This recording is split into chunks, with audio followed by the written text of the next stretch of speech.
Thank you, Tracy. I'm excited to be here and return to help out with HBCU Heroes programming. I am a Carolina Tar Heel alum, but I'm the son of two Howard University graduates. My mother in the business field as a CPA and went on to be a comptroller at Howard University, and my stepfather, who was actually a graduate of Howard undergrad and Howard Medical School. And so I have a really background of kind of growing up in the healthcare space. And so I'm excited to introduce the Sharecare panel and talk today about all the different intricacies of careers in healthcare, not only within the medical field itself, being a doctor or nurse, et cetera, but the business adjacent technology side, the digital healthcare delivery side of healthcare opportunities. So let's start today by introducing our panelists. I want each panelist to tell a little bit about yourself and your background for a minute or two, and why you're here today, and then we'll talk about what secure the bag means to you. So we'll start, I wanna make sure I see everybody here, with Dr. Ebony Hilton, who I follow all the time on social media. She has great things to say in the space and is a great voice. So we're excited to have you here, Dr. Hilton. All right. Well, thank you for having me. And I will apologize for my Twitter rants that I had today. But so I am a critical care anesthesiologist. I'm currently practicing at the University of Virginia. I'm originally from South Carolina. So yeah, I literally did all my training in Charleston, South Carolina, and became the first Black female anesthesiologist to be hired by our hospital since its opening in 1824. And with that, I've kind of tried to spin that platform into addressing all the factors that lead into Black and brown people dying at higher rates. And so I started a consulting firm, Good Stock Consulting, where we're pretty much agnostic to industry. We try to tackle every disparity, whether that's from housing to transportation to wealth and income disparities, to start to push the needle on us, stop reporting the same disparities for generation after generation, but come up with solutions and influence policymakers. So that's me. Wonderful. That's a wonderful introduction, Dr. Hilton. And I think I saw you during the Swag and Surf. I was shouting out the Kappas, and I think you were shouting out a sorority too, right? No, I wish. That's one regret I did not do in college was pledge and travel to study abroad. So those two. Here we go. But if I had, yeah. So I'm me, find me awesome. Right. Awesome. That's good. Me find me is always accepted. Right. We appreciate that. Right. Let's move now to Miss Kimberly Porter. If you could tell us a little bit about yourself. Good afternoon. This is so exciting. Born and raised in Milwaukee, Wisconsin.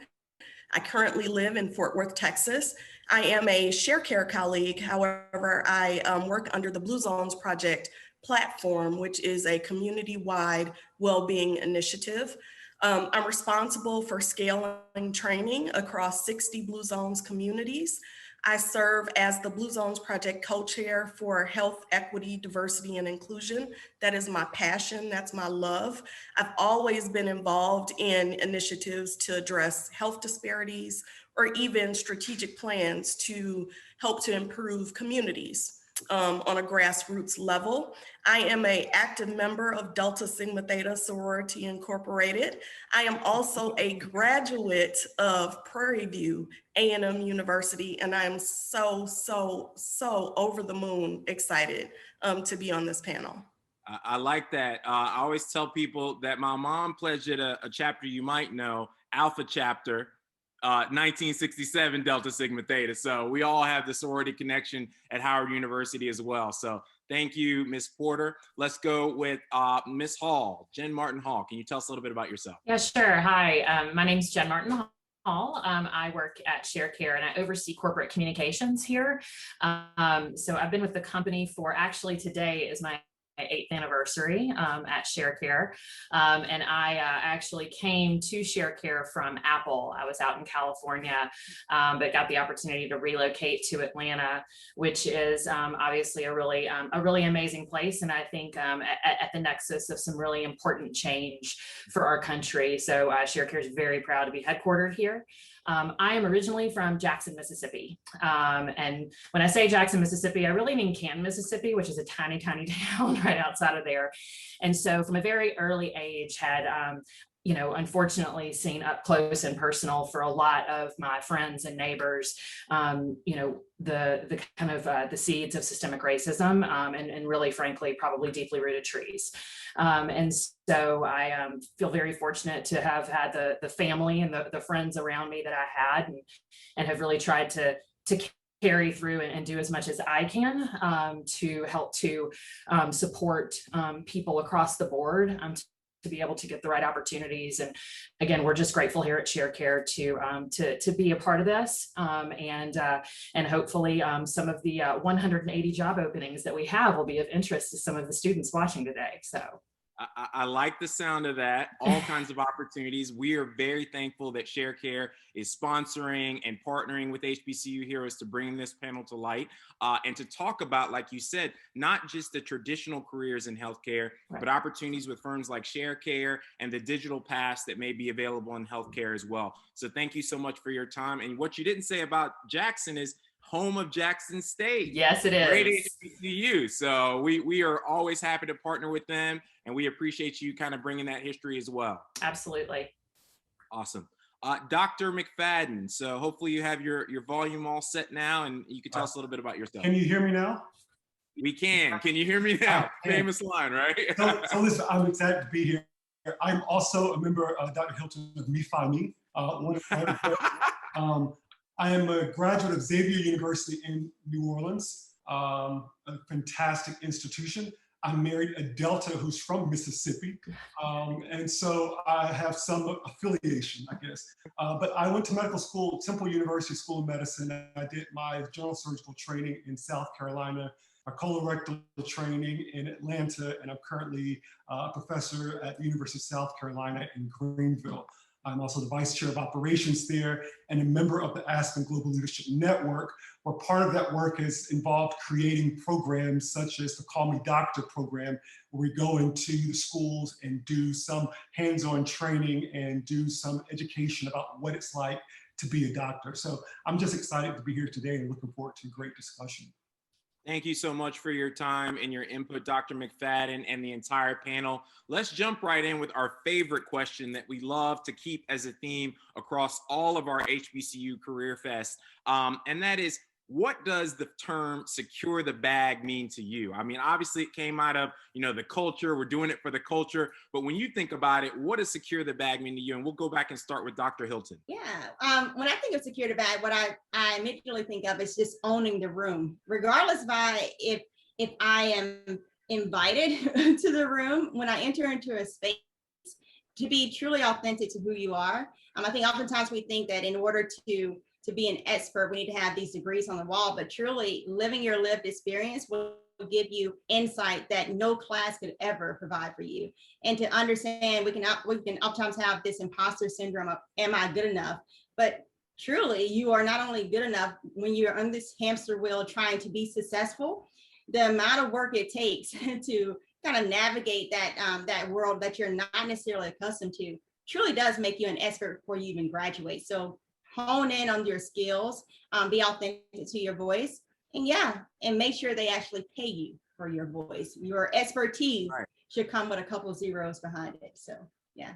That's right. Know your worth and make sure you claim it. So that's great advice for securing the bag. Ms. Porter, can you tell us what secure the bag means to you? My son is 19 years old, and I had to ask him what it meant. And he said, Mom, it means bread, get money. So I sat back and I thought about it, and I really think it's beyond money. And I think I'm a little bit hip, but I think securing the bag is really about taking care of your business, whatever that business is. It is about getting what you desire, be it mind, body, professional aspirations, but also securing those things, crushing your goals, accomplishing your goals, and doing it authentically, as Dr. Hilton said. Mm-hmm. I think that's wonderful. I think that superpower of authenticity is something you often hear in how people think about careers and how they're developing their past right now. So people really need to hone in on that authenticity and use it to have your own voice and chart your own path. So that's a great piece of advice, Ms. Porter. Let's go with Ms. Hall and talk a little bit about what secure the bag means to you down in Jackson. Well, I mean, I think it's probably for me, certainly evolved over time as I've been, in different places with different people and at different points in my life. I think for me right now, what it means is really to lead with intention. And once you secure that bag, to hold that bag and hold that place and space for the next person, and ensure that when you were prepared to hand that bag to the next person, that you're doing that with intention as well. And that's kind of that really is kind of how it wraps up for me from kind of where I sit in the world. I think the one other thing I would say, just even dovetailing on what we had talked about earlier about different professions outside of the what you would typically think of within healthcare. I think one of the really amazing parts of what I get to do within communication is, words matter. Words matter now. Language matters so much. And I think that people coming into healthcare communications and marketing and those areas too have a pretty incredible opportunity to really chart a path for change. And without that, I think it's going to be much more difficult. And I'm just humbled to be a part of it. Yeah, I think that piece on lifting as you climb is a universal theme, and something that we really try to stress at HBCU Heroes, that it's not just enough for you to make it, but it's about throwing that rope back and giving someone else that path to make it themselves. And that's what this panel is all about, helping people discover new pathways and new connections to opportunity. So thank you for that, Ms. Hall.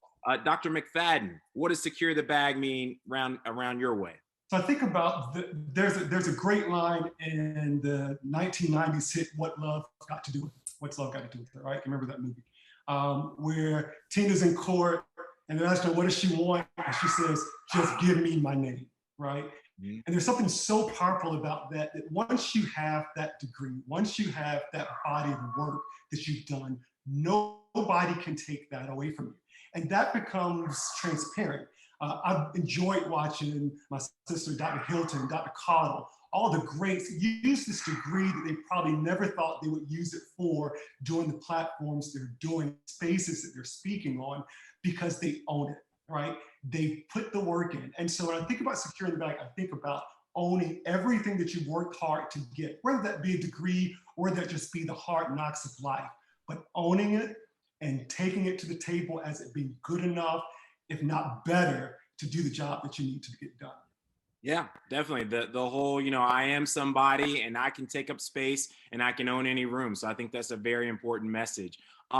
Let's jump into the field of healthcare overall, and let's segue into this question. And that is, what is kind of the greatest lesson that you've learned working in the world of health or in well-being and healthcare? Really, what's that one nugget that you want to share? We'll start again with Dr. Hilton.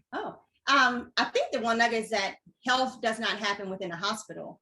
I didn't come from a medical family. I literally had a single parent mom who didn't graduate from high school. So I grew up in the world of medicine after hearing about my brother, who unfortunately only lived for 3 days. And I decided I wanted to be a doctor when I was 8 years old. And so I had to grow up in learning, what does this system even look like? And what I realized that when I got into medicine is that my child, as a double board certified anesthesiologist, is twice as likely to die than a white woman with a 3rd grade education. That's the truth of what we're dealing with. And when we're thinking about those disparities, we have to think about the 3 different buckets: the individual component, yes, what goes along with you being who you are, but also the community component, right? What resources are available or not available to you? And COVID has really highlighted that, right? What's the influence of environmental racism? We can go down the list. But then also what happens within the hospital and the biases that exist within providers.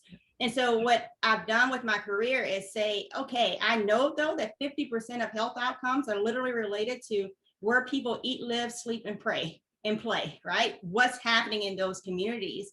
And how do I, as a medical provider, if I'm going to treat someone holistically, I need to then be out in the community, right? Because people don't come into the hospital because they're healthy. They come into the hospital because they're sick, which means that the insult happens out there. And so to be vocal about things when I see that they are not right, because the healthcare industry has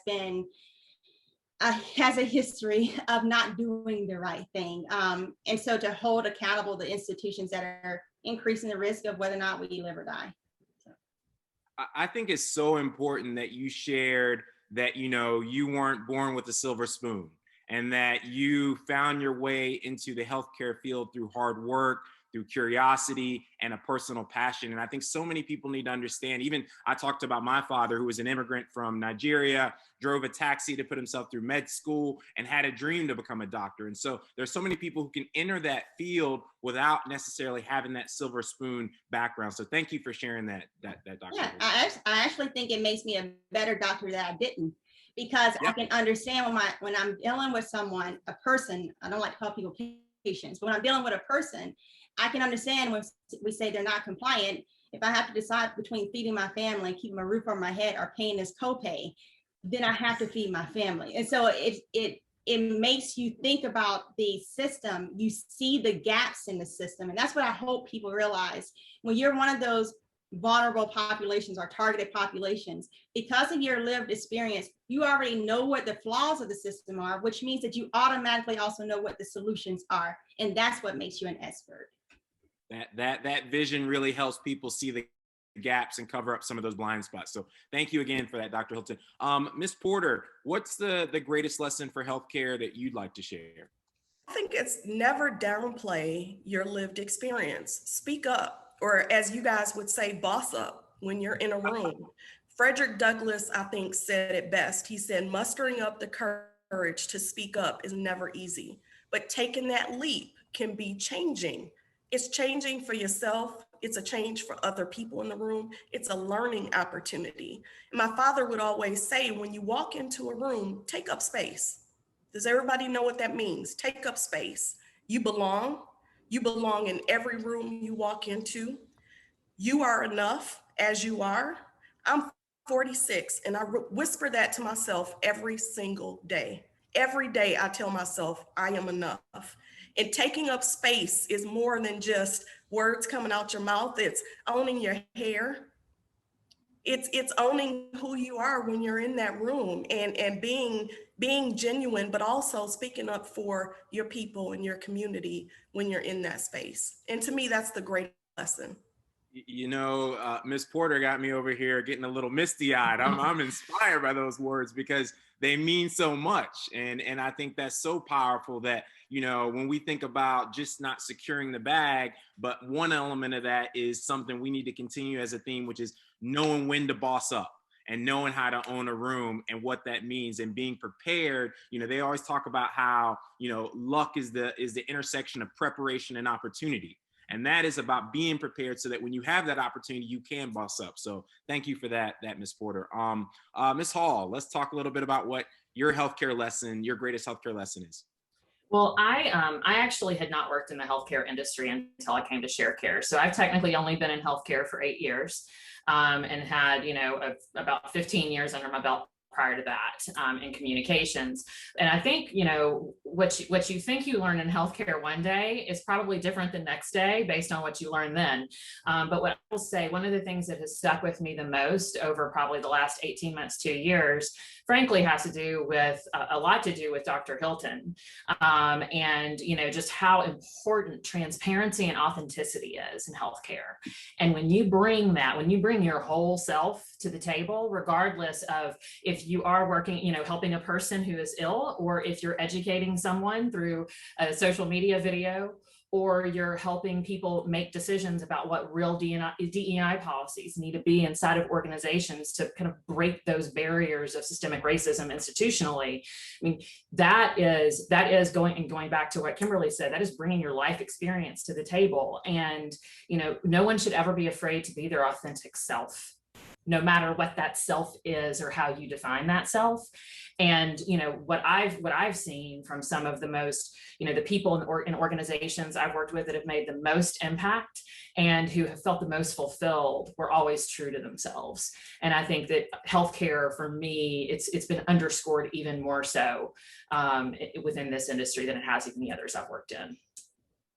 That power of bringing your whole self to work and authenticity, the analogy I often make is, you don't want to show up at work with one hand tied behind your back, right? Right. And if you have that one hand tied behind your back, you're limiting your career opportunities, you're limiting the energy and intellectual curiosity you can deliver at work, you're limiting the creativity you can deliver at work. And so you want people to show up with both hands, with their mind, sound, body, spirit, ready to engage. And a large part of that is being your authentic self. So thank you for that, Ms. Hall.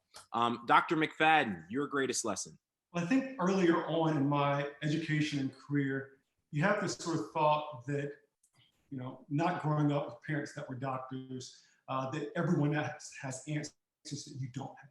And one of the things that I've learned as I've escalated through administration, and I'm now in the C-suite more than I'd like to be, is that you realize that they don't have the answers either.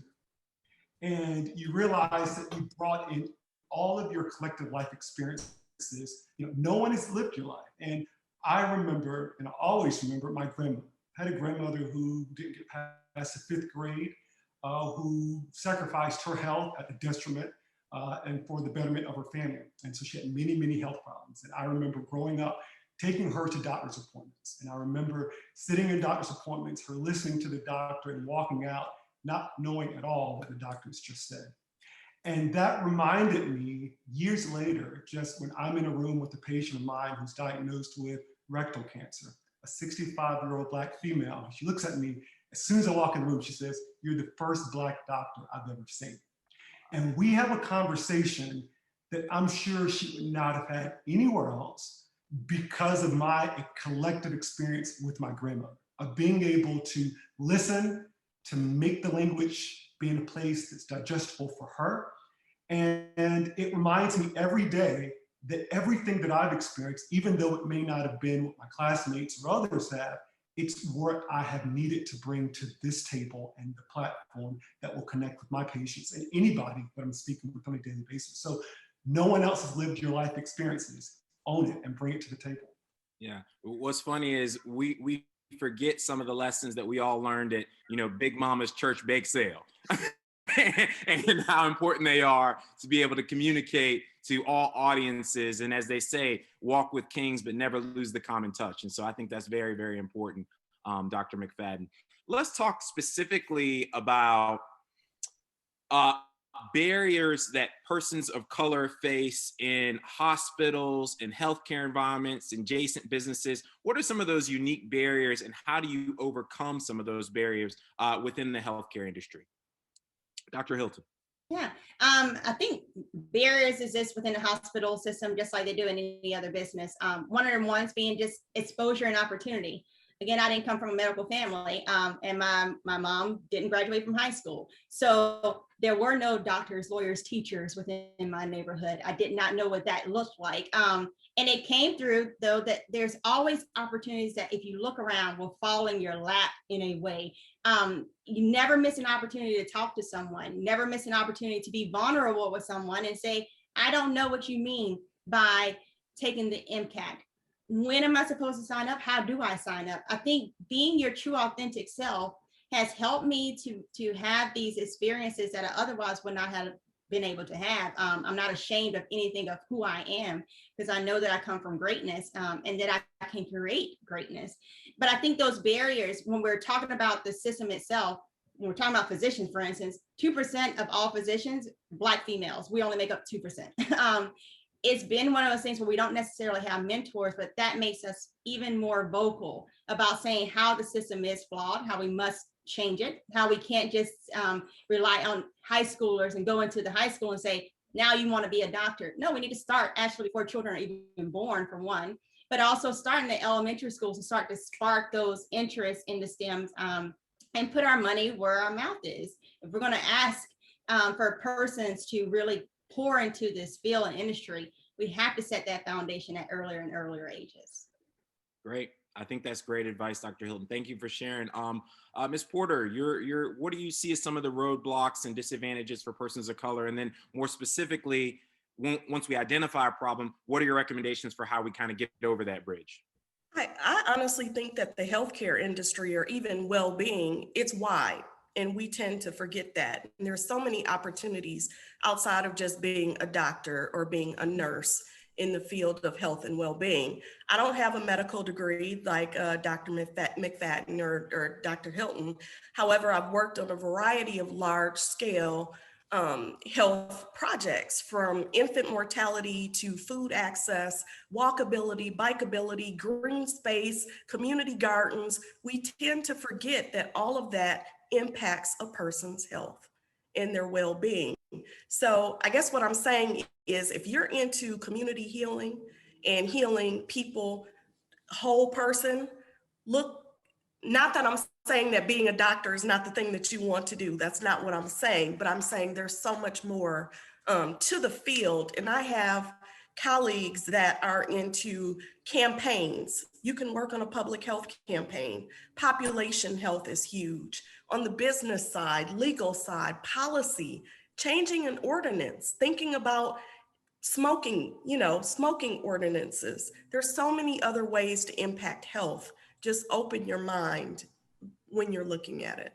Yeah, I think that's a great point, because yes, traditionally we always see a doctor or nurse as the traditional healthcare path, but there's so many tangents, like you just mentioned, that people can explore as long as they want to give of themselves and help and use the talents that they have to employ within the healthcare field. And so I really appreciate you sharing that. And definitely I want, Ms. Hall to really expand on that, because that's what Sharecare is all about. Careers just beyond simply being a doctor or a nurse, which are great, but also ways for other people to join the field. So Ms. Hall. Yeah, I mean, I think that, innovation is and technology is one of the most exciting areas where we're starting to see opportunities to expand for so many people. And I think that there also is so much work to be done, especially if you have, interest in coding, computer science, different types of areas like that, app building, all of those things, or app development rather, that is like, we need you. and that is just a huge thing. And I think the other piece too, and going back to what I mentioned earlier, in the areas of, communications, marketing, business development, sales, those areas have got to bring better perspective, right? And bring more inclusivity to everything that they do in every way and in every aspect. And I truly believe that, we are at such a tipping point within the healthcare industry, and actually just even within society, for us to actually make demonstrable change. But it is going to take, quite a lot of us rowing in the same direction. I think that, this is also, while I cannot even, put into words or, really understand how difficult so much of the civil unrest, if that's even a thing that you want to call it, over the last, year and 18 months, it's been put under a microscope is, it is also made companies stand up and realize they've got to do something, and they've got to do more even when they start doing that something. And so I think that, for me, I am looking for opportunities to be able to bring people with that perspective and with that passion into the fold. And I think that that perspective and that passion will break down more barriers in the next 12 months than we've probably seen in the last 12 years. Yeah, we are definitely in a period of heightened change. The velocity is higher, and the speed of change is quicker. And I think you're saying something important that I deal with in a lot of my clients on the corporate side, and that is this notion that brands and companies no longer can sit on the sideline. No, we that cannot. They have to take a stand. They have to stand for something, and that has to resonate with their consumer base. And we are that consumer base. It is diverse and it is wide, and that's a way also within healthcare to have an impact on what those voices are and what that means at those companies. So thank you for sharing that, Ms. Hall. Dr. McFadden. So one of the big challenges I think people have, especially if you look like me and Dr. Hilton in hospital, is that there's something called the minority tax, where you are perhaps one of the few that look like you. And as a result, you may be asked to do a lot. And I think you have to learn boundaries, and you have to learn what's going to fit within the wheelhouse for the work that you need to get done. I'm also aware that, you know, a lot of the people that you work with on a daily basis, whether it's liked or not, you may be the only person of color they know. You may be the only Black person they know. And if you think about the enormity of the weight of that, for every image or perception that they come into the encounter with, they're putting it on you. And that's not something that you say, oh, this is great to carry, but that is it can be a burden to represent and to dispel and to be able and have to speak up when you hear that something isn't appropriate. I am often in meetings, if I hear something's being said that's not appropriate, I will say, wait, time out. You can't say that. You can't say that. I understand what you're trying to say, but let me say how you can say it differently. And you know, we have people that get into trouble because either they didn't speak up and things propagated and they were in the presence of something that was said that was inappropriate. But I have accepted that challenge just to speak up. Being a male, being a Black male, being a Black male physician and being a Black male surgeon, I have to speak up when things aren't right, whether it be about a patient, a colleague, or someone in society. That is the job that I have. It's a part of the job that I have. So I do think that's the challenge for people in medicine who look like me, but it's also an opportunity, I think, to improve. And so when they leave that encounter, they are taught and they understand more than they did before that encounter. Yeah, and I think that notion of speaking up and making sure you have a voice in the room is important because one, it confronts whatever may be going on and kind of puts a pause on it. But then I think the real skill, and this is something we all have to develop both as seasoned professionals and as students leaving college, is giving people the space, like you said, to say it better or to do it better and to find that space with them, because I think that's how you build that bridge to say, all right, this is definitely wrong, but let me show you a little bit more about how we together can do it in a more appropriate and a more fulfilling way. So thank you for that response. We're gonna have one more question for the panel, and then we're actually gonna open it up to students. So this is our last lightning round. And I like to ask, who is the person that you learn the most from in the healthcare space? And could you share one or two of those lessons? So if we can start with Dr. Hilton, that'd be great. And then we'll go through each panelist and hand it over to some student questions. Yeah, I'm not sure if you mean provider-wise or what, but the people I learn most from are literally my patients. I cannot stress enough for whatever sector of medicine that you go into to actually listen, because what you may feel to be true in your own lived experience may be totally different for someone else. And a lot of I think the healthcare disparities that we see is because people are not listening to how the system has either shifted or has not shifted. And there are so many different avenues that we can take to bettering people's health. And that does not have to happen within the hospital system itself. But if you throw your hat in the ring, you will land on something that you can be the expert of. So listening to people and then try to take, instead of just talking about the problem, start trying to orchestrate what are the solutions for that. Okay, that's excellent. Ms. Porter. You know, I learned something I was able to put in my toolbox from Richard Leiter. If you don't know who he is, look him up. He's a coach, and he talks about purpose and the importance of alignment in your life. And he encouraged me to create a sounding board. It's like a board of directors. So you're going to fill it with people that are going to give you sound advice, not your friends, not those who tell you what you want to hear. And these are people that are like your committed listener. So people who listen without judgment, a role model, someone who encourages you to take a risk, to take a leap, and a thinking partner. All of these people will hold you accountable as you move through life. You make hard decisions. I cannot stress to you how important that has been over the course of the last probably 20 years, to be able to lean on a group of people that have my best interest at heart And I heard something and it made me think about this panel recently. P. Diddy, you know who P. Diddy is, right? He said, your bag is tied to the company that you keep. So I'm gonna say that again. Your circle is tied to the bag. Okay, so if you want it, you need to change and look at the people who are around you. And Richard Leiter has a great strategy for creating that sounding board, and that has helped me throughout my career. Ms. Porter, I think that's super impactful, because there's a saying as well that you know, we are the sum of our 5 closest relationships, and having that board of advisors of people who are going to call you on your stuff, who are going to push you, who are going to inspire you, and who are going to give you that critical feedback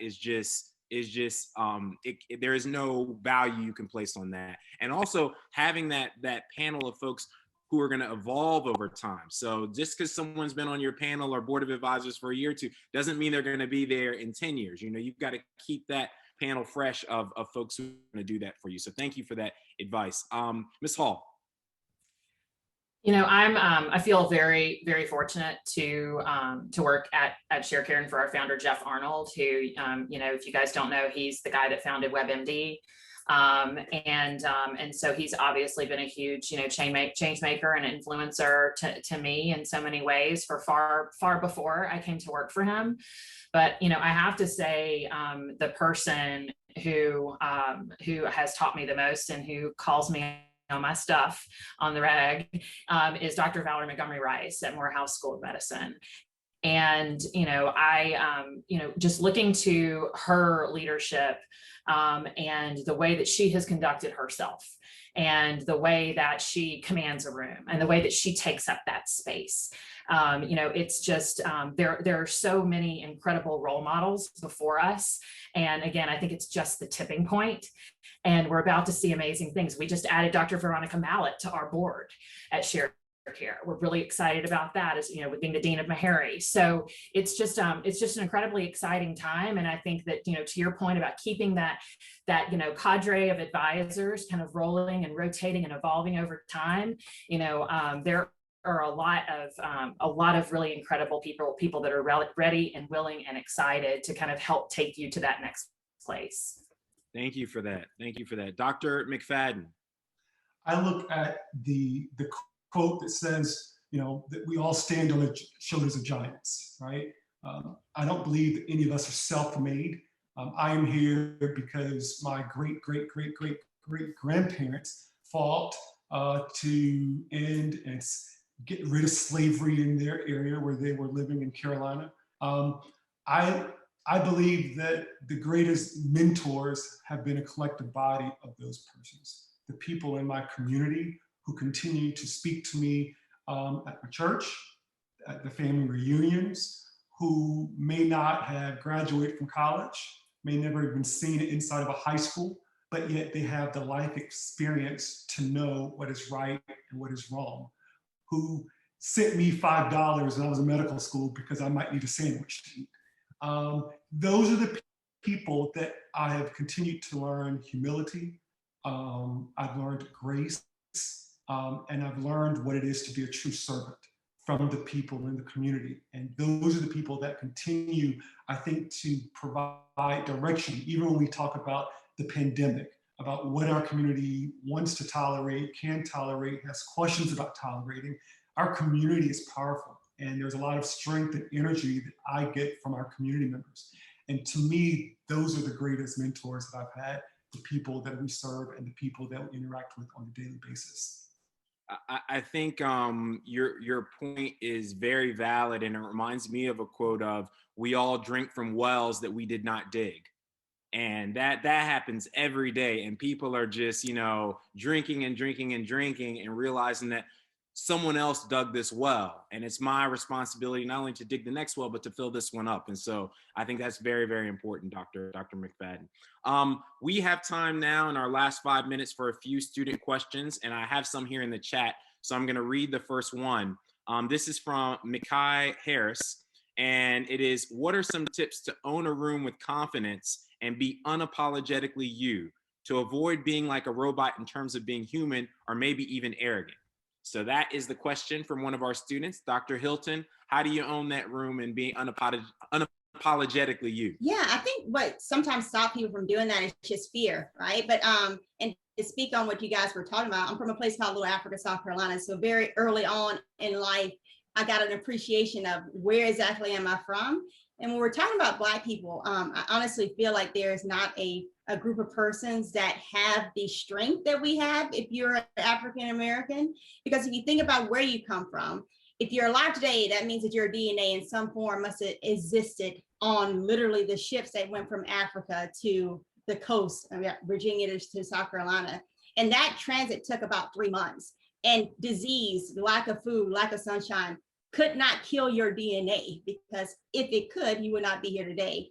And then you fast forward for another 300-400 years, for generation after generation, your DNA was literally subjected to the absolute worst of conditions. You were literally punishable by death if you tried to learn how to read or write, and yet you were the greatest philosophers and architects that this world has ever seen, right? You learned how to plant rice in places that should not have been able to plant rice. That's who you are.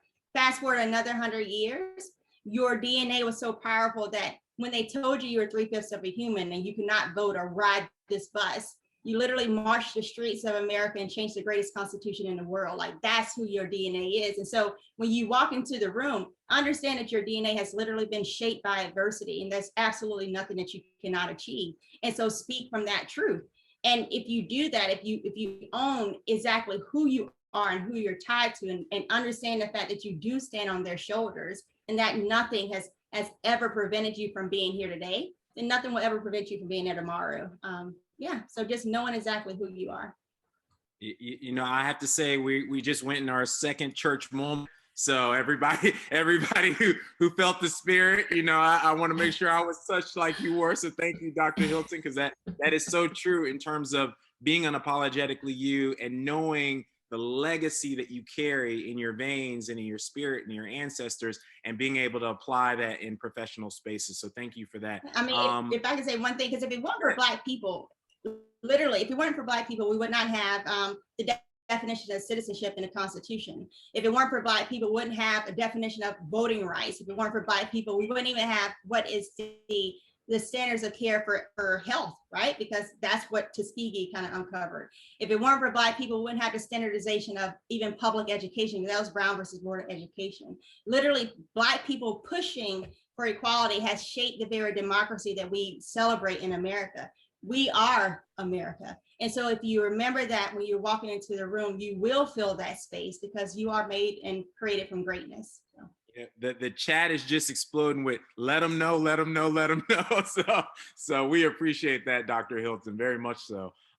Ms. Hall, what are the tips that you would give? Well, I mean, I kind of yield the floor back to Dr. Hilton. So that's a difficult pulpit to follow at. You know, I think, you know, again, don't also be feel limited by your life experience or your specific expertise. I think that's one more thing to your point, Dr. Hilton. There is absolutely nothing you cannot accomplish. And when, you know, we're not just talking about like life experiences and perspectives being valuable from a diversity standpoint, but also the things that you studied, the places that you've done your internships, the communities you do come from, not just the things that you carry from your schooling and your studies, but, you know, from where you grew up. Those things are incredibly important, and also, you know, those things are they're who you are. They're part of the fabric of your being, and that is also something that is going to enable you to help to relate and resonate with someone else down the line. And again, I am kind of at the stage of my life where I'm kind of reached a point of thinking about the responsibility that I have to kind of bring people up with me and to help to, you know, to rise people on that platform with me. And if you can, again, never forget where you came from, then you're less likely to forget who you are, and you're much more likely to kind of create that space for that next person behind you. Thank you for that powerful word, Ms. Hall. Ms. Porter, if you'd like to share. Imposter syndrome is real. It's that thing where you start to doubt yourself, you start to doubt your skills, your talents, your abilities. You are in a room for a reason. You know, as I said before, I think it's really important to practice positive self-talk, figure out a way to encourage yourself. Again, get that sounding board behind you. But what's most important is when I'm in a room, I honestly believe my ancestors are in the room with me. So I'm never the only one. And if you have to meditate, visualize, do what you need to do, but you're there for a reason. I could have used you earlier, by the way, because I had such bad imposter syndrome walking into this. Y'all don't even know. I was like in the fetal position. So thank you. I'm going to replay that one for myself a few times. Thank you so much. And you know, Dr. Hilton just showed her T-shirt. When you see me, you see us. Right, because that there it is right there. She came ready to brand and let us know today. So Dr. McFadden, we're going to close with you before we go over to our next panel. So if you could share that unapologetic advice, that'd be great as well. For every positive thought you have, or every positive thing that you say to yourself, there's a negative thought. And the most, you know, we have a lot of conversations with people, but most of the conversations that you have with yourself. It happens in your head. Learn to speak positive thoughts to yourself. And I know it sounds very hokey, right? But when you feel like, God, I'm not good enough, say, yes, I am. And drown out the negative. Drown out the negative thought, the negative words, and drown out the negative voices that you hear. And I think you have to start with this being intentional. And at some point, it becomes automatic. And at some point, you don't even think about the positivity that you're giving to yourself. So be aware of the negative. It's going to come. But for every negative thought that you hear, come back and say, you know, you may say, I'm not going to be successful. Say, yes, I will be. Okay. And you have to just come back on everything. So when you walk into a room, you know, accept the nerves. That's a part of it. It's going to keep you on your toes. It's going to keep you ready to perform. But be ready to combat every negative thought you have with the positive. I think that's super powerful because that speaks to basically manifesting your own destiny, right? Which is being able to say, once again, I'm good enough, I'm smart enough, and I'm going to be successful in this situation. I think being self-reinforcing in that way is a very powerful tool. So thank you for closing with that, Dr. McFadden. One, I want to thank all of our great panelists, brilliant doctors, brilliant professionals, our Sharecare sponsor for enabling this great healthcare discussion and the ability for so many people to think about multitudes of careers in the healthcare space. And so HBCU Heroes is once again proud to present this and to share with our students all types of great career paths.